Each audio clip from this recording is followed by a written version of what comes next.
konferenci, kjer bomo predstavili preventivno katetersko ablacijo prekatnih arterij kot nov prebojni koncept zdravljenja bolnikov z visokim tveganjem za nastanek življenjsko ogrožajočih motenj srčnega ritma.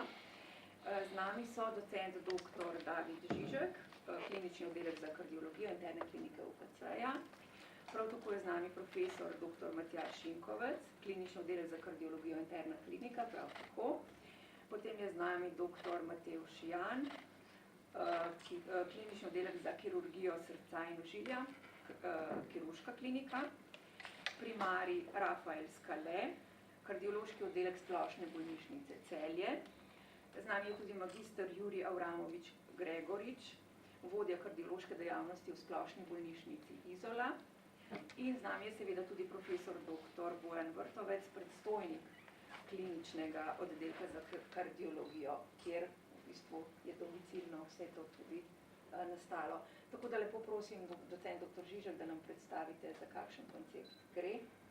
Ja, najlepša hvala za besedo. Lep pozdrav vsem skupaj, da ste prišli.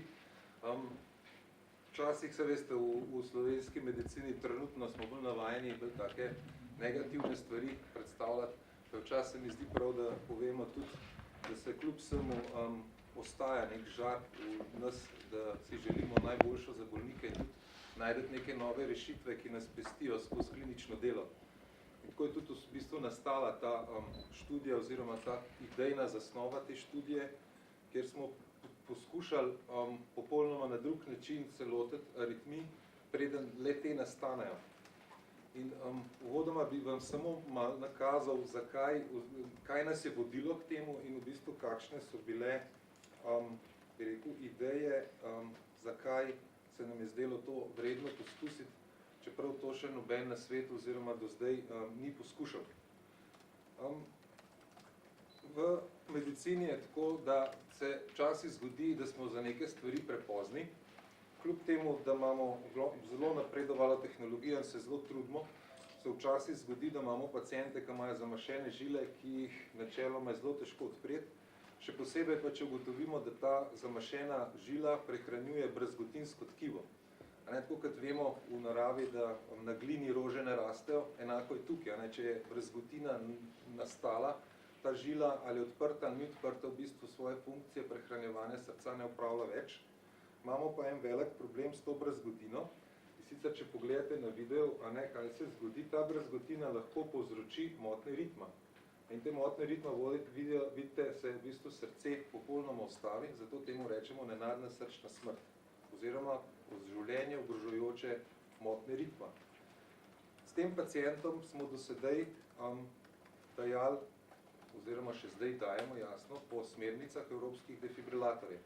Se pravi, pri pacientih, kljub temu, da še niso imeli aritmije, vemo, da imamo toliko poškodovano srce, da mu ustavimo defibrilator, da vkolikor bi prišlo do aritmije, le to prekine in seveda prepreči nenadno srčno smrt, kot ste videli. Seveda je pa to neka cena, ki jo mora pacient plačati. To ste slišali šok, verjetno ste v filmih že videli, kako naredijo tiste šoke, jih v luft dvigne in tako naprej, ampak morate vedeti, da takrat, ko delamo to v urgentni enoti, mi pacienta sediramo. Ko pa ima defibrilator tak pacient, on lahko dela vsa opravila, ki si jih lahko zamislite in se mu to zgodi. Zdaj si pa zamislite, ko se mu prvič to zgodi, kako je življenje naprej. Ni samo o tem, da se mi pogovarjamo, da ta naprava rešuje življenje, gre tudi za to, da je treba s tem živeti, da vsak dan bom vozil vnuka, bom smučal, vozil avto, se to lahko zgodi. In v ambulanti, kjer te paciente pregledujemo, kjer imamo ogromno število pacientov, seveda to gledamo vsak dan in seveda pošiljamo paciente šele, ko dobijo aritmijo, kolegom, elektrofiziologom, da opravijo ablacijo, kjer to brazgotino, kakor vidite ta rdeči del, v bistvu s temi pikcami, ki jih vidite, oni označijo, kjer so te čudni potenciali, nenormalni potenciali in jih po domače izolirajo, da ta aritmija ne bi več nastala. In do sedaj je bilo tako, da smo vedno čakali, da so dobili vsaj en šok ali celo več, da smo ta poseg naredili. In seveda je zrasla ideja, ko smo se malo pogovarjali, zakaj pa ne bi probali pri pacientih, ki imajo veliko tveganje, da mi vemo, da imajo veliko tveganje z aritmijo, to narediti, preden jo dobijo. Seveda smo zavedajoč se, kot bojo povedali kolegi, da ta poseg ni lahek, smo si to zamislili in seveda, da tako zamisel ima še težko narediti to v eni ustanovi in zaradi tega smo prosili oziroma se pogovarjali tudi z splošno bolnišnico Izola in Celjem, kjer se dobro sodelujemo, kjer se ukvarjajo s temi pacienti tudi, ki imajo tako zamašene žile kot z ustavitvijo ICD, da smo nekako lažje te paciente vključili v študijo. Zaradi tega je tako bistveno, da je ta študija lahko nastala z dobrim sodelovanjem med bolnicami in te rezultate pozitivne, ker smo dokazali, da v bistvu, če to naredimo, preden dobi pacient šok, zmanjšamo za 67% verjetno za nastanek aritmije, je zelo odmeval v Evropskem združenju za kardiologijo oziroma za aritmologijo, kjer smo to predstavili letos maja na v bistvu najbolj taki, bi rekel, prestižni seji, kjer so najnovejša odkritja leta predstavljena. In kot bi še enkrat poudaril, ta študija nastala izključno v Sloveniji, seveda idejna zasnova UKC Ljubljana, z veliko pomočjo kolegov elektrofiziologov, kjer se ukvarja neposredno s temi aritmijami oziroma z posegom. Jasno pa je, da je tudi to rezultiralo v objavi, kjer smo bili izključno slovenski avtorji, v bistvu smo se zanašali na dobro idejo in v bistvu dokazali, da kljub temu, da je izjemno težko prodreti na svetovnem nivoju, se tudi to da, če je ideja dobra, pa dobro izpeljava. To po moje strani. Najlepša hvala. Zdaj pa prosim profesorja doktorja Matjaža Šinkovca, če nam lahko malo predstavi tudi sam ta razvoj zdravljenja tovrstnih motenj težav. Prvo bolnico pravzaprav z isto težavo, kot smo jih vključili v to raziskavo, smo napravili pred dobrimi 20 leti. Takrat seveda in vedenje in tehnologija še ni bila na tem nivoju, kot je danes, vendarle pa smo takrat, da smo to lahko naredili, dobili en sistem, ki mu pravimo elektroanatomska kartografija, kartosistem. S tem sistemom je možno bolj podrobno opredeliti to brazgotino, kot je rekel kolega, potenciale in tudi anatomijo. Torej, tudi s katetrom, ki abliraš, lahko prideš točno na tisto mesto, ki želiš in narediš pač poseg. In s to tehnologijo pravzaprav je ta prekatna tahikardija postala dostopna tudi za uspešno zdravljenje.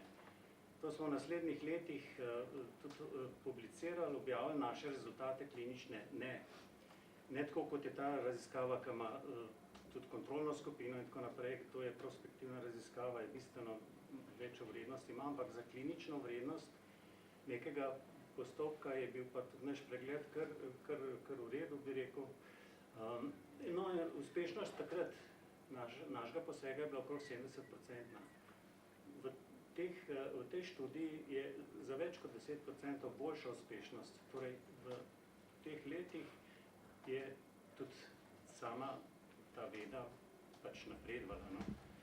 Tako da zdaj, v bistvu v naslednjih letih smo pridobili še druge tehnologije, kot je recimo intrakavitarni ultrazvok, s katerim lahko online gledaš, kaj delaš, kje imaš kateter, kako gre ablacija in tako naprej. Možnosti so za magnetno resonanco, da se vključi v to sliko, elektroanatomsko kartografsko sliko, imaš praktično res dobre pogoje za uspešno ablacijo. To je pravzaprav rezultiralo tudi v tem, da smo pred par leti postali tudi učni center, elektrofiziologija, učni center pod okriljem Evropskega združenja za aritmologijo. Mislim, da je to tudi kar en velik dosežek, ki ga velja omeniti. Toliko. Najlepša hvala. Zdaj pa gremo na poseg sam, na kirurgijo. Prosim doktorja Matevža Jana, da nam predstavi še ta vidik, kako tvegan, pa potem je ta poseg, kako so potekali ti posegi. Ja, v bistvu to ni operacija, ampak je poseg, ne? To je poseg, da samo malo počakate, da bom mikrofone, vas se ne sliši.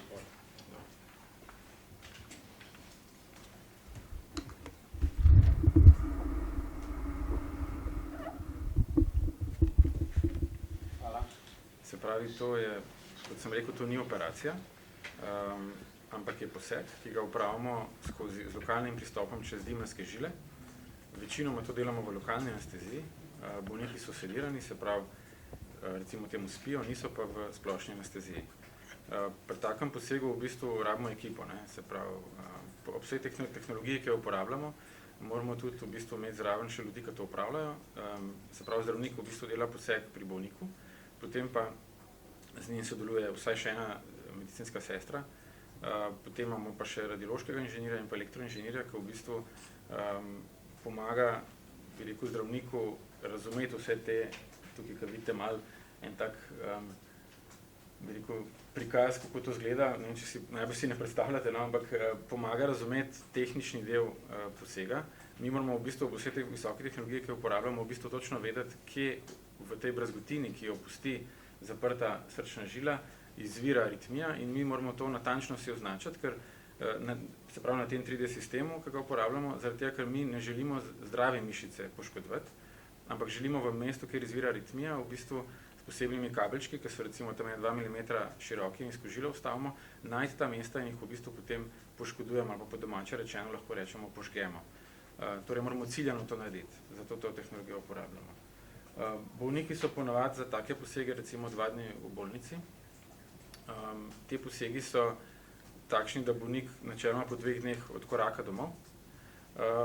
Kadar delamo te posege na tak način, kot je bilo tukaj, se pravi preventivno, je v bistvu verjetnost kakšnih zapletov majhna, se pravi so to zelo varni posegi za razliko od takrat, to je tudi pomemben del te študije, ko pa recimo bolnik že ima motnjo ritma, ne, se pravi mi delamo pred motnjo ritma, ko ima to nevarno motnjo ritma, je to zelo hudo akutno stanje in takrat so ti posegi bolj tvegani. Se pravi, to je tudi en pomemben koncept te študije, ki smo jo naredili.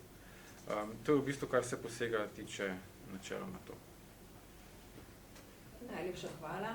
Zdaj pa prosim za besedo še primarja Rafaela Skaleta, kardiološki oddelek Splošne bolnišnice Celje in potem tudi še magistra Jurija Abramoviča Gregoriča iz bolnišnice Izola, ki sta obe bolnišnici sodelovali pri tej raziskavi. No, jaz bi poudaril pa dobro sodelovanje z obema klinikama, kjer izvajajo elektrofiziologijo, ne samo v okviru te študije, ampak tudi sicer. In seveda ponudba, ki smo jo dobili, da sodelujemo v taki študiji, je bila za nas kar velik izziv, odgovornost, hkrati pa tudi veliko priznanje našemu delu in seveda, bom rekel, rezultati pa tudi niso izostali, no, čist na kratko. Hvala. Mogoče sem še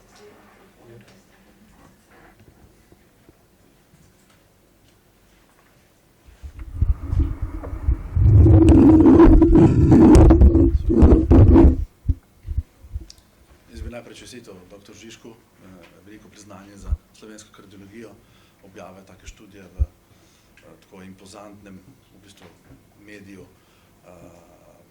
ki je precej veliko za svetovno kardiologijo. Mi se tudi ukvarjamo z odpiranjem kronično zaprtih srčnih žil, vstavljamo defibrilatorje in upravljamo take vrste ablacij, tako da nam je bilo povabilo strani dr. Žižka, da sodelujemo seveda v čast. Vidimo, da pri teh pacientih samo odpiranje žil, kar jaz recimo osebno počnem, ni zadosti in seveda jim pripada tudi defibrilator zaradi res visoko umrljivosti, kot smo videli v teh študiji. In seveda take bolnike smo mi kasneje napotili na ablacijo, zdaj pa vidimo, da glede na te rezultate bomo ablirali kar prej. Sodelovanje z Davidom in celim kardiološkim oddelkom OKC Ljubljana je izvrstno, tako da mislim, da vsaj v kardiologiji lahko rečem, da smo izjemno dobro povezani. Najlepša hvala. Zdaj prosim še profesorja doktorja Bojana Vrtovca, predstojnika kliničnega oddelka za kardiologijo Interne klinike. Ona vsa mikrofone še počakate. Super, res delaš od njega.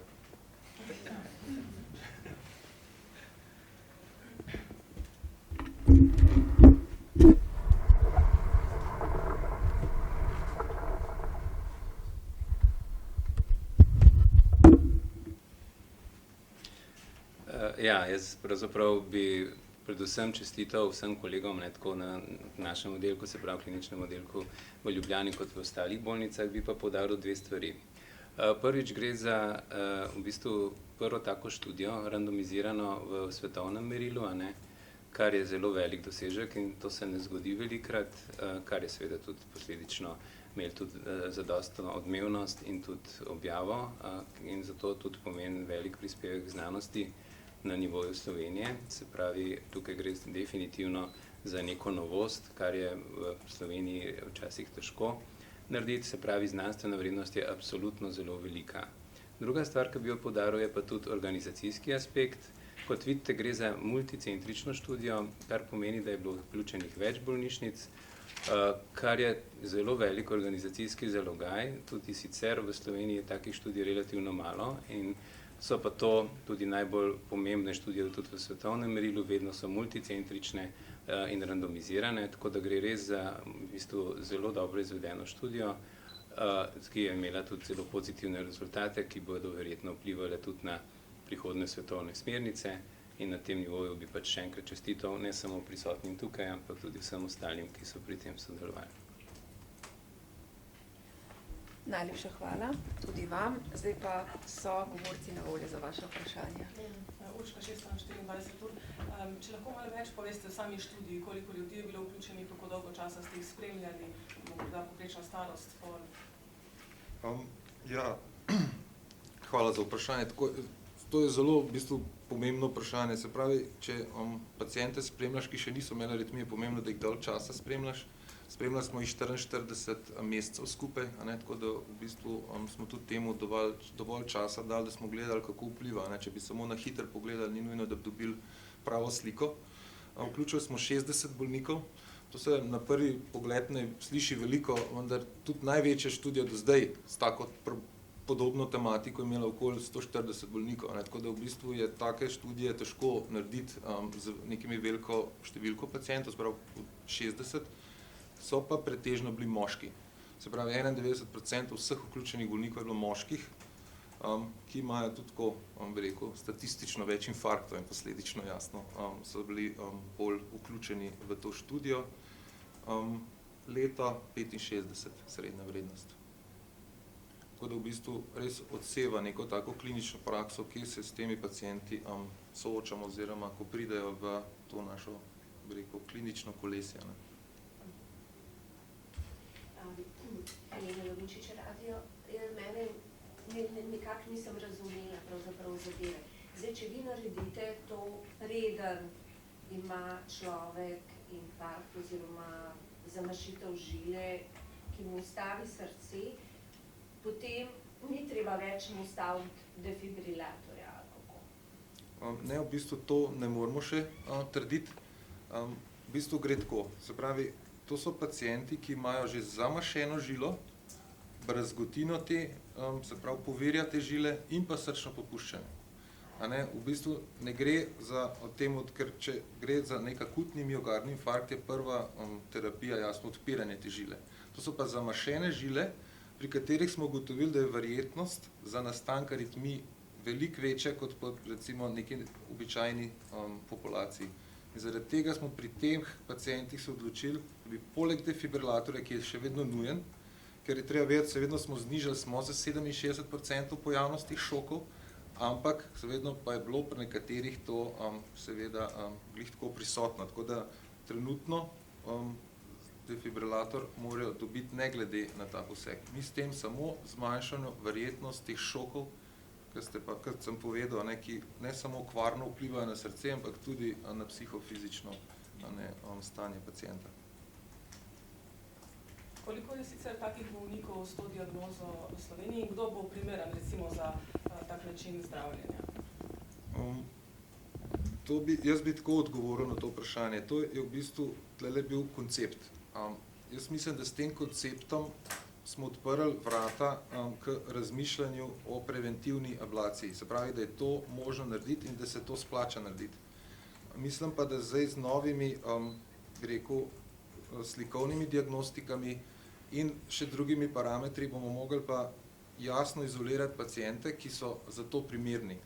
Tako da jaz bi težko rekel, da bo v tem momentu, da bomo to vsem naredili, ki imajo recimo takšno obliko bolezni srca kot te pacienti, ampak bolj odpira vrata v razmišljanje o tem preventivnem bi rekel, obliki strategije kot možnosti zdravljenja za katetersko ablacijo. Ne, da se čaka, da aritmija nastane. In pri pacientih, ki bomo verjetno to naredili, pa videli, da je ta brazgotina zelo verjetno, bomo pa po moje že kaj razmišljali o kakšnih ablacijah. No, tako bi zaenkrat rekel. Vsekakor smo zdaj še prezgodaj, s 60 bolniki ne moramo reči, da bomo zdaj pa klinično prakso popolnoma spremenjali. Te smo samo naredili, bi rekel, odprli vrata v možnost preventivne ablacije. No. Tega še ne boste potem delali? Rutinsko še verjetno. Morate vprašati elektrofiziologe, mogoče bojo oni povedali, kaj si mislijo o tem. Gospod dr. Šinkovc, ki je bolj, bi rekel, vedno na strani dokazov. Kaj dosti pravzaprav ne moram dodati, no, tudi kar je povedal kolega Žižek. Ko bo enkrat ablacija tako kvalitetna, da bo dejansko verjetnost, da se bo ponovno pojavila neka aritmija tako majhna, takrat bo verjetno tudi ta možnost, da sploh ne bomo več implantirali defibrilatorja. To je možno, ampak vedeti pa moramo, da bolezen napreduje s časom in se substrat spreminja s časom. In torej s časoma lahko nastane v tem okolju tudi nove aritmije, ki so podobno lahko usodne. Tako da tukaj nas čaka še veliko pravzaprav novega znanja in vedenja in tako naprej. Preden se lahko odločimo, da nekomu ne damo defibrilator, tudi etično precej problematično. Če vemo, da je nek rizik, da lahko nenadno umre, oziroma da umre, zaradi motnje ritma, ki bi jo lahko preprečili. Domen Andrle, ali imate potem namen morda še nadaljevati študijo, še dodatne paciente vključiti, glede na to, da zdaj še ni v načrtu, da bi, kot ste rekli, klinično prakso spremenili v tem trenutku? To smo razmišljali, absolutno. Seveda uvedeli bomo neke nove, trenutno smo te visokorizične bolnike zbrali z vedenjem in znanjem iz leta 2016. Ta študija je potekala od leta 2017 do 2024 januarja. Seveda, zdaj smo v tem času, je zelo napredovala in v bistvu je že padla pobuda, da bi to, bi rekel, razširili z novimi znanji in tudi mogoče izven Slovenije še to zastavili. Seveda pa to, kot je že profesor Vrtovec povedal, izjemen logistični zalogaj, tudi finančni, ampak bomo poskušali, tako kot tukaj, najti centre, kvalitetne centre, ki bi sodelovali, bi rekel, v želji po iskanju novih dokazov, ne pa z finančne plati. Novinarka dela Brigitte Fernič-Grener, rekli ste, da boste poskušali najti povezave s centri. Kakšen pa je že odziv svetovne javnosti na to vašo študijo? Zdaj že se je kakšen center vam že ponudil, da bi vzpostavil sodelovanje z vami? V bistvu je bilo tako, da ko je to predavanje se zaključilo, je bil v bistvu odziv malo večji, bolj pozitiven, kot smo si predstavljali. Mi vedno izhajamo iz te Slovenije, majhna, tako naprej.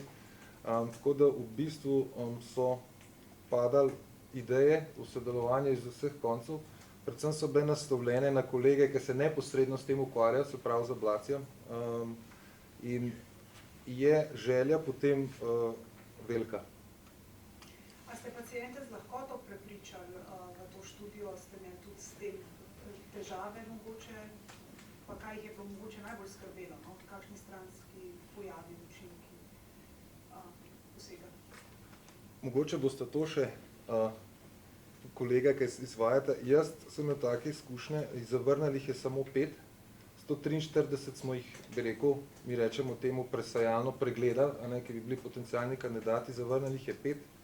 Glavna stvar, bi rekel, ki je mogoče jih malo zaskrbela, je pa trajanje posega.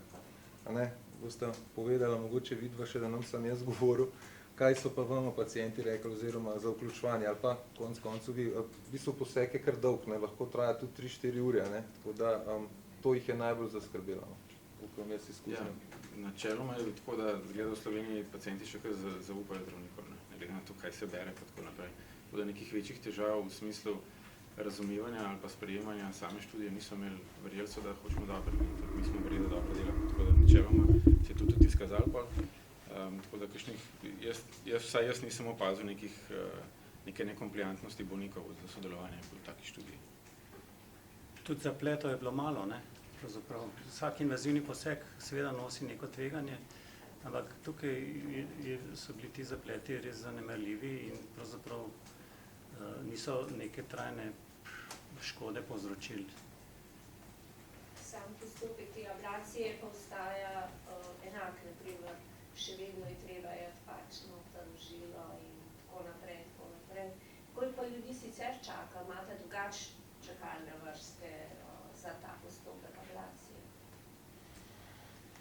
Ja, prekardna tahikardija je urgenca, ne, to je nujna zadeva, torej ti bolniki so takoj na vrsti. Druga stvar je pa atrijska fibrilacija, to je pa najbolj pogosta aritmija, ki jo obravnavamo, tukaj so pa čakalne vrste pa dolge. Ja. Zdaj točnega podatka, ampak kakšno leto pa pol pa je. No, na oddelku za kirurgijo srca in ožilja, tako da raz prehajam 1000 dni podredno za ablacijo atrijske fibrilacije. 1000 dni, ja. Podredno, zdaj govorimo pod napotitvijo redno. To je zelo, zelo veliko. Nedopustno veliko. Nedopustno veliko. Mislim, 6-krat prekoračeno nedopustno veliko. Tudi na kardiologiji je podobno, sicer je malo krajše, kot je rekel profesor Šinkovec, vendar kljub temu še vedno zelo dolgo, skoro leto pa pol v tem stilu. Zakaj pa je tako dolgo? Na kardiologiji pač se dela maksimalno, kot se lahko. Kar se tiče kapacitet, kar se tiče recimo aparatov, bomo delali nov aparat, nov rentgenski aparat, kar je bil zdaj kar velik faktor, ki jo omejo. Povedali, da to Ja, ena stvar je omejitev, kar se tiče samih prostorov oziroma kapacitet. Za takole vse rabiš pač imeti tudi rentgenski aparat ponavadi oziroma kartosistem. Do zdaj smo imeli samo 2 za vse posege, ki jih delamo, vendar zdaj se dogaja to, da bomo dobili še 3. in smo zelo hvaležni in na ta način bojo kapacitete boljše. Je pa res, da kolegi, ki to izvajajo, delajo to cele dneve. Se pravi, ni zdaj, da popoldne ni to izkoriščeno, samo več kot toliko pač ni aparatur. Tako da mislim, da se bo stvar popravila, ko bo ta aparat, ki mislim pa, da bo znotraj kakšnega meseca že montiran. Tako da se veselimo tega. To je en izmed glavnih razlogov. Mogoče bi pa še dr. Jan povedal, kako je na kirurgiji. Ali pa profesor Šinkovec. Lahko je sam dodam, da pravzaprav širimo. Samo malo mikrofon. Žal imamo to tako. Ja, malo ne. Morate malo pritisniti, da širimo v Sloveniji dejavnost, prav na bolnišnice, katerih predstavnika sta tukaj, torej v Celju, razvijamo, da pomagamo nastanek novega centra za elektrofiziologijo in ablacije. V Izoli so pa že toliko daleč, že samostojno upravljajo te posege. Tako da tudi ta 2 centra bosta sigurno prispevala k temu, da se bojo čakalne dobe skrajšale. V bistvu se s tem največ se ukvarjamo, ne toliko, da bi bilo izvajalcev premalo, to je en del problema, kot je profesor Vrtovec povedal, je naš glavni problem z mesti oziroma z operacijskimi dvoranami, kjer to lahko izvajamo.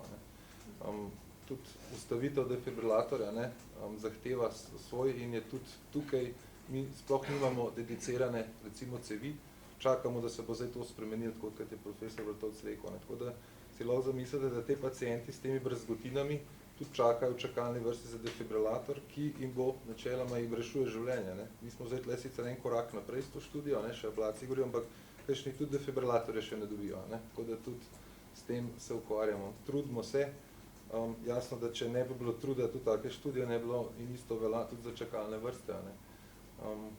Je pa treba vedeti tudi eno stvar, bolj kot napreduje tehnologija pa in zavedanje, več je tudi teh pacientov, ki jih prej morda niti nismo prepoznali. Tako da je v bistvu treba to vzajemno razumeti in upoštevati.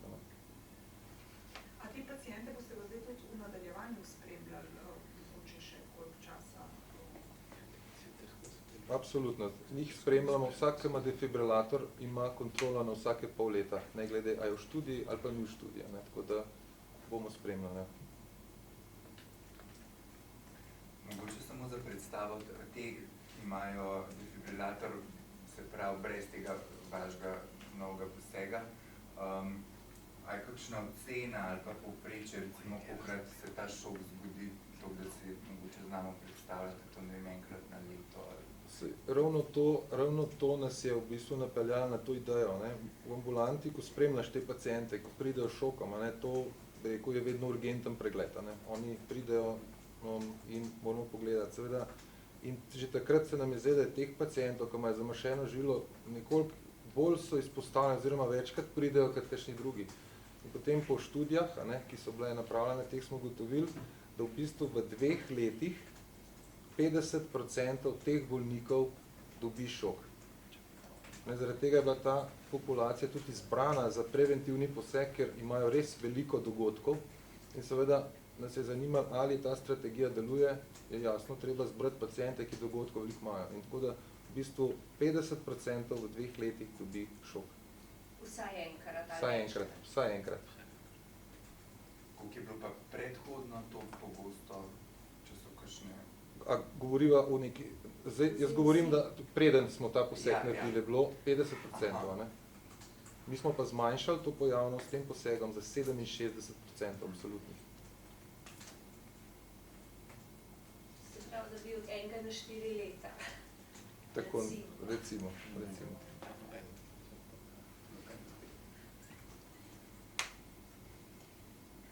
Še kakšno vprašanje?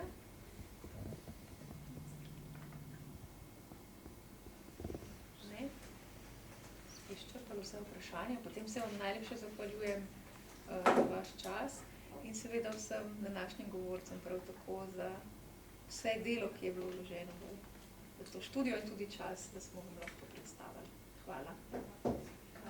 Hvala.